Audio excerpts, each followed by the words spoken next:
Sexagénaire, il est aux avant-postes. Sifflé dans la bouche, il crie son mécontentement aux côtés de ces centaines de jeunes, issus principalement des zones d'habitation précaires, communément appelées zones non loties.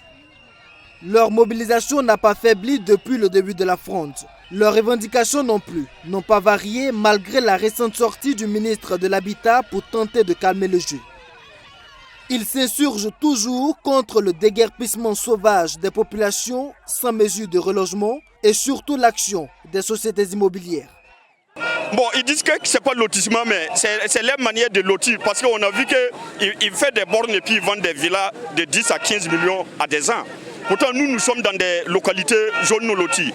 Ce que nous espérons aussi, c'est pour que l'État vraiment n'a qu'à essayer de voir pour mettre une commission en place pour pouvoir lotir au moins les parcelles là, au moins pour les Burkinabés.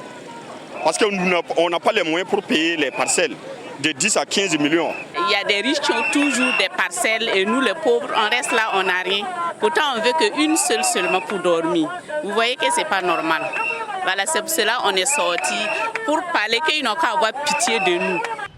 Ils accusent surtout l'État d'avoir favorisé le pillage du foncier urbain et rural par les sociétés immobilières à travers la signature d'un arrêté portant autorisation de lotir et signé conjointement par le ministre de l'Habitat et celui de l'administration territoriale.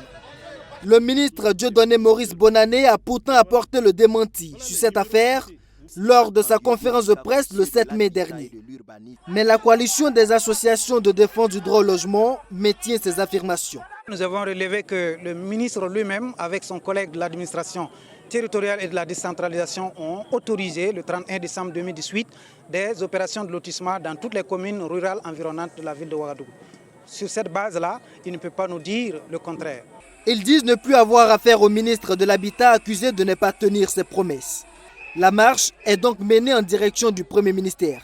Le message sera finalement réceptionné par le secrétaire général du ministère de l'Habitat. Car au même moment, le Premier ministre Christophe Joseph-Marie Dabiré se trouvait à l'Assemblée nationale pour prononcer son discours sur la situation de la nation.